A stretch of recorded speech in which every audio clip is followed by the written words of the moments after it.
കൈവീശി കാണിച്ച് ചിരിച്ചുകൊണ്ടാണ് സുനിത വില്യംസ് പുറത്തിറങ്ങിയത്. അതെ, ആ നിമിഷം ലോകം ഒന്നാകെ കാത്തിരുന്ന ആ സേഫ് ലാൻഡിംഗ് ഇന്ത്യൻ സമയം ബുധനാഴ്ച പുലർച്ചെ 3:27 മെക്സിക്കോ ഉൾക്കടലിൽ. അനിശ്ചിതമായി തുടർന്ന 9 മാസത്തിലധികം നീണ്ട ബഹിരാകാശ ജീവിതം അവസാനിച്ചു. സുനിത വില്യംസും ബുച്ച് വിൽമോറും ക്രൂ 9-ലെ മറ്റംഗങ്ങൾക്കൊപ്പം സുരക്ഷിതരായി ഭൂമിയിലെത്തി. ലാൻഡിംഗിന് ശേഷം സുനിത വില്യംസും സംഘവും ഡ്രാഗൺ പേടകത്തിൽ നിന്നും പുറത്തിറങ്ങി. നിക് ഹേഗാണ് യാത്രക്കാരിൽ ആദ്യം പുറത്തിറങ്ങിയത്. മൂന്നാമതായി സുനിത വില്യംസും പുറത്തിറങ്ങി. സുനിത വില്യംസും സംഘവും സഞ്ചരിച്ച ക്രൂ 9 ഡ്രാഗൺ പേടകം മെക്സിക്കൻ ഉൾക്കടലിൽ ഫ്ലോറിഡയുടെ തീരത്തോട് ചേർന്ന് 3:30 ലാൻഡ് ചെയ്തു. സ്പേസ് എക്സിന്റെ MV മേഘൻ എന്ന കപ്പൽ പേടകത്തെ വീണ്ടെടുത്ത യാത്രക്കാരെ കരക്കെത്തിച്ചു. അങ്ങനെ മാസങ്ങൾ നീണ്ട ദൗത്യത്തിന് ശേഷം ക്രൂ 9 സംഘം ഭൂമിയിലെത്തി. പേടകത്തിനുള്ളിൽ നിന്ന് പുറത്തിറങ്ങിയ യാത്രക്കാരെ സ്ട്രക്ചറിലാണ് മാറ്റിയത്. അതിനു മുൻപ് ഒരു നിമിഷം അവരെ നിവർന്നു നിൽക്കാൻ അനുവദിച്ചിരുന്നു. സുനിത വില്യംസ് ഉൾപ്പെടെ എല്ലാവരും അതീവ സന്തുഷ്ടരായി ക്യാമറയിലൂടെ ലോകത്തെ അഭിവാദ്യം ചെയ്തു. ശേഷം ഇവരെ സ്ട്രെച്ചറിൽ വൈദ്യപരിശോധനയ്ക്കായി ടെക്സസിലെ ഹൂസ്റ്റണിലുള്ള നാസയുടെ ജോൺസൺ സ്പേസ് സെന്ററിലേക്ക് മാറ്റി. ബഹിരാകാശത്ത് ഗുരുത്വാകർഷണമില്ലാതെ ഇത്രനാൾ കഴിഞ്ഞ 2 പേർക്കും ഭൂമിയിലെ ഗുരുത്വാകർഷണവുമായി വീണ്ടും താദാത്മ്യം പ്രാപിക്കാനുള്ള സഹായം ഇവിടെ നൽകും. ചൊവ്വാഴ്ച ഇന്ത്യൻ സമയം രാവിലെ 10:35 ഫ്രീഡം ഡ്രാഗൺ പേടകം അന്താരാഷ്ട്ര ബഹിരാകാശ നിലയത്തിൽ നിന്നും അൺഡോക്ക് ചെയ്തത്. Nick Hague, Sunita Williams, Butch Wilmore, പിന്നെ റഷ്യൻ കോസ്മോനോട്ട് അലക്സാണ്ടർ ഗോബുനോവ് എന്നിവരായിരുന്നു പേടകത്തിലെ യാത്രക്കാർ. ഡ്രാഗൺ പേടകത്തിൽ നിന്ന് സോളാർ പാനലുകൾ അടങ്ങിയ ട്രങ്ക് എന്ന ഭാഗം ബുധനാഴ്ച പുലർച്ചെ 2:36 വേർപെടുത്തി.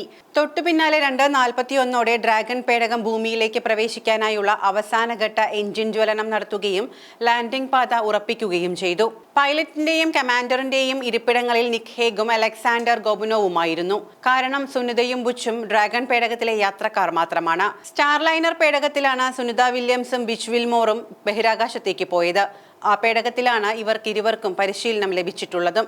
സ്റ്റാർലൈനർ പ്രതിസന്ധി കാരണം അന്താരാഷ്ട്ര ബഹിരാകാശ നിലയത്തിലെ ദൗത്യ കാലാവധി നീട്ടേണ്ടി വന്ന സുനിത വില്യംസും ബുച്ച് വിൽമോറും നീണ്ട 9 മാസത്തെ ദൗത്യം ആവേശകരമായി പൂർത്തിയാക്കിയാണ് ഭൂമിയിലേക്ക് തിരിച്ചെത്തിയത്.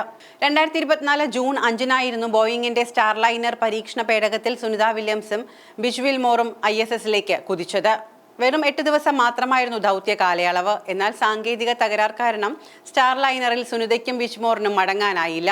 ഇരുവരുമില്ലാതെ പേടകത്തെ ലാൻഡ് ചെയ്യിക്കുകയാണ് ബോയിങ്ങും നാസയും ചെയ്തത്. ബോയിങ്ങിന്റെ സ്റ്റാർലൈനർ പേടകത്തിന്റെ മനുഷ്യനെയും വഹിച്ചുള്ള ആദ്യ പരീക്ഷണത്തിന്റെ ഭാഗമായാണ് സുനിതയും ബുച്ച്മോറും 2024 ജൂണിൽ ISSലേക്ക് പോയത്. ഒരാഴ്ചയ്ക്കുള്ളിൽ തിരിച്ചു വരികയായിരുന്നു ലക്ഷ്യമെങ്കിലും സ്റ്റാർലൈനറിനുണ്ടായ സാങ്കേതിക തകരാർ മൂലം അതിലുള്ള മടക്കയാത്ര നടന്നില്ല. ഉചിതമായ ബദൽ നടപടി ഉണ്ടാകുന്നതുവരെ അവർക്ക് ISSൽ കഴിയേണ്ടി വന്നു. എലോൺ മസ്കിന്റെ സ്പേസ് എക്സുമായി സഹകരിച്ചാണ് നാസ തിരിച്ചുവരവ് സാധ്യമാക്കിയത്. പക്ഷേ തിരിച്ചെത്തിയാലും ഇവരെ കാത്തിരിക്കുന്ന വെല്ലുവിളികൾ നിസ്സാരമല്ല. ക്ഷീണിച്ച സുനിതയുടെ രൂപം തന്നെ പലതരത്തിലുള്ള ചർച്ചകൾക്ക് തുടക്കമിട്ടിട്ടുണ്ട്. ഭൂമിയിൽ കാലുകുത്തിയെന്ന് ആലങ്കാരികമായി പറയുമ്പോൾ പോലും അവർക്കിനി സ്വന്തമായി നടക്കാൻ കാലം എത്ര എടുക്കുമെന്ന ആശങ്കയാണ് പ്രധാനം. ദീർഘകാലത്തെ ആകാശവാദം ബേബി ഫീറ്റ് എന്ന അവസ്ഥയിലേക്ക് നയിച്ചിട്ടുണ്ടാകാം. കാൽപാദം കുഞ്ഞുങ്ങളുടേതിന് സമാനമായ രീതിയിൽ മൃദുവായിട്ടുണ്ടാകും. അതിനാൽ തന്നെ തിരിച്ചെത്തിയാൽ നടക്കാൻ വല്ലാതെ ബുദ്ധിമുട്ടേണ്ടിയും വരും. ബഹിരാകാശ നിലയത്തിൽ തങ്ങുമ്പോഴുള്ള മറ്റൊരു വെല്ലുവിളി റേഡിയേഷൻ സാധ്യതയാണ്. 3 തരത്തിലുള്ള റേഡിയേഷനാണ് ഇവരെ ബാധിക്കുകയെന്ന് നാസ പറയുന്നു. ബഹിരാകാശത്തു തങ്ങി മടങ്ങുന്നവർ ഭൂമിയിൽ ജീവിക്കുന്നതിന് അനുഗുണമായ ശാരീരിക മാനസിക അവസ്ഥ വീണ്ടെടുക്കാൻ പ്രക്രിയയ്ക്ക് നാളുകൾ എടുക്കും. ഗുരുത്വാകർഷണമില്ലാത്ത അവസ്ഥയിൽ ജീവിക്കുന്നതിനാൽ അവരുടെ കൈകാലുകളിലെ പേശികൾ ക്ഷയിച്ചിട്ടുണ്ടാകാം.